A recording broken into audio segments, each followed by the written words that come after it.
each country's soccer playing style, Spain and their Tiki-Taka. If we talk about Spain, we have to talk about control. It all started with Johan Cruyff. When the Dutchman arrived at Barcelona in the 80s, he planted a seed that La Masia turned into a religion. The goal was to produce players who not only kicked the ball, but loved it. That's where Xavi and Iniesta came from, and of course Messi. But the moment this style took over the world was in 2008. Luis Aragonés took that idea from Barca and brought it to the national team. The result was a dominance that was frightening. They won Euro 2008, the 2010 World Cup, and Euro 2012 three major tournaments in a row. No one, absolutely no one had done it before. The idea was simple but maddening for the opponent. If we have the ball, you can't score. Spain lulled you, took you to their territory with 80% possession. The opposing team ended up chasing shadows.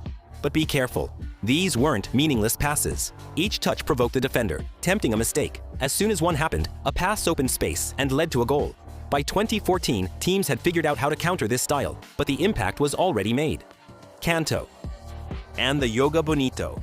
From the discipline of Spain, we move to the creative chaos of Brazil.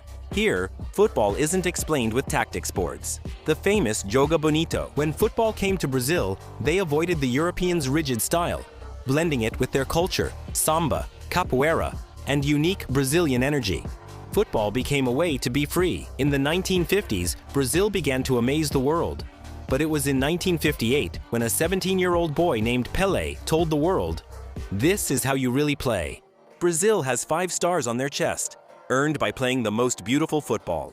While Spain seeks perfection, Brazil seeks elegant humiliation. Players like Ronaldo, Ronaldinho, or Neymar didn't just want to win, they wanted the defender to feel ridiculous. It's favela football. Joga Bonito means understanding that football should be a spectacle, a 90-minute carnival where joy is mandatory. Portugal and the unique hero. Portugal is a fascinating case.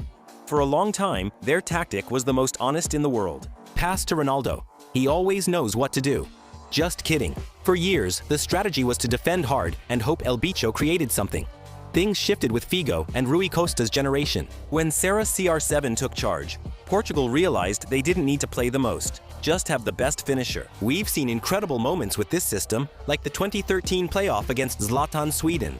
It was a personal duel between gunslingers. Zlatan scored twice, but Ronaldo responded with a 20-minute hat-trick, leaving the stadium silent. Modern Portuguese style blends pragmatism and faith. They know they have talent, but they don't mind suffering. Their Euro 2016 campaign was the perfect example, drawing almost every match, suffering like crazy, but being lethal at just the right moment. It's a game of moments. The only bad thing about this style is that when the stars' level drops due to the inevitable passage of time, it's going to be hard to recover. Although Portugal has managed that situation well lately, not depending so much on their star. Italy and Catenaccio. Italy's style is an armored bunker. Catenaccio literally means lock. Interestingly, it wasn't invented by an Italian, but by an Austrian named Karl Carapan in Switzerland. But it was the Italians who took it to the next level. In the 1960s, coaches like Helenio Herrera made Inter Milan an unbeatable team. They introduced the libero, a defender who stayed behind and cleared any balls that got through. Defenders like Maldini, Baresi, and Chiellini viewed clearing the ball as a victory, not something ugly. The Italian style focuses on frustrating opponents. They give you the ball, encourage you to attack, and let you wear yourself out against their defense. When you're desperate, push too many men forward and neglect defense, a deadly counterattack happens, and the match ends 1-0. Italy beats you in the details, in dirty football, in the shirt pulling that the referee doesn't see. Winning ugly is still winning, and they have 4 World Cups to prove it. Germany and their pressing. Forget about improvisation. Here, everything is calculated.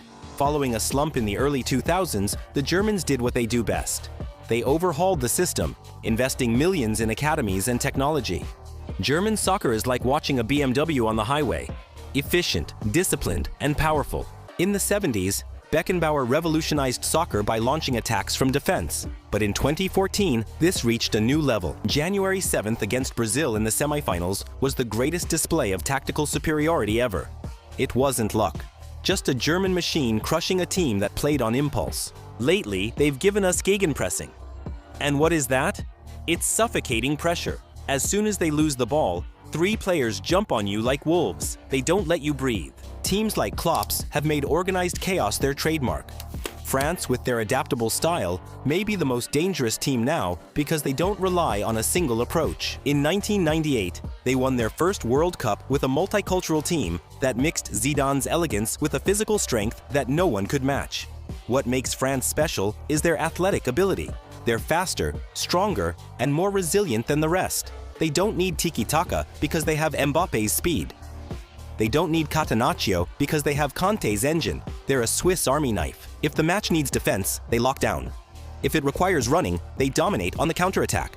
Their 2018 World Cup was a showcase of pragmatism. They weren't seeking endless possession, but space to launch attacks. It's a versatile, devastating football style that adapts to any opponent. Argentina and their cunning. If there's a country where football isn't just played but suffered and enjoyed with an intensity that borders on madness, it's Argentina. Their style combines the technical skill of a classic number 10 with the fierce determination of someone who refuses to lose. Even in training, everyone starts out on those muddy neighborhood fields, where it doesn't matter whether you have the best boots, only how cunning you are at fooling your opponent. Argentina has perfected the pipe archetype, that elusive player with a low center of gravity and a magnet on his foot, who seems to be dancing a tango among defenders. It's the art of dribbling, stopping when others run, and speeding up unexpectedly. Think of Maradona, Messi, or Riquelme, players who spot the pass 3 seconds before everyone else. But don't let their vision deceive you. Argentinian football has cunning. It's what they call viveza piolla. It's knowing when to make a tactical foul, how to talk to the referee, how to slow down a match, how to drive the opponent crazy, and how to take advantage of the slightest mistake from the other team to finish them off. With the arrival of the Scaloni era, this style evolved. Now they rely on a team that battles for every inch, letting their star shine, not just on a genius. The Netherlands and total football. And we finish with the Romantics, the inventors of modern football, the Netherlands. In the late 60s, Rinus Michels and Johan Cruyff created total football. The premise was wild. Any player could play any position.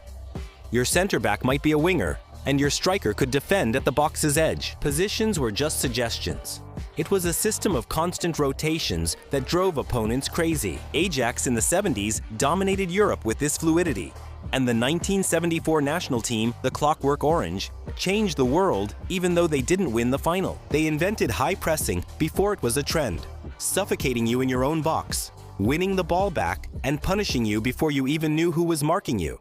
It's the most influential style in history. Without total football, there would be no Guardiola's Barca or the modern football we see today, even though they never won the World Cup. Their legacy is bigger than any trophy. If you like this video, I have thousands of videos just as good. All you have to do is click on this playlist I'm showing here on the screen. Don't forget to comment, subscribe, and leave a like. Si este video te gustó, pues te tengo miles de videos igual de buenos. Solo debes darle a esta lista de reproducción que te dejo aquí en pantalla. No olvides comentar, suscribirte y dejar tu like.